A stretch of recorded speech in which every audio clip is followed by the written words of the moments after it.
ఆయన ఆత్మశాంతి కోసం ఇక్కడ సంవత్సరికం చేస్తున్నాం. ఈ టైంలో మా నాన్నను చంపినోడు తప్పించుకున్నాడని తెలిస్తే మాకెలా ఉంటది? సెంట్రల్ జైలు నుంచి ఎలా తప్పించుకున్నాడు? ఎవరైనా కోఆపరేట్ చేశారా? లేదా మీ చేతకాంతనమా?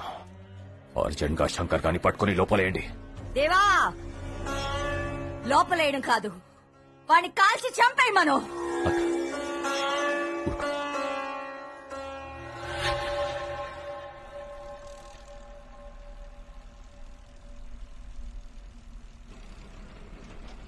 ఏడికెళ్ళొస్తున్నావు బిడ్డ? చర్లపల్లి. యాడికి పోతున్నావు? లష్కర్ పోతున్నా. పనికి పోతున్నావా? పోరు కొనపోతున్నావా? అట్లా చిన్నవాయి ఉన్నావెందుకు? పరిశాన్ అవుతున్నావెందుకు? నీ కథ ఏంటిదో చెప్పాలి. ఏదో పోరున్నట్టుంది నీ కథలా.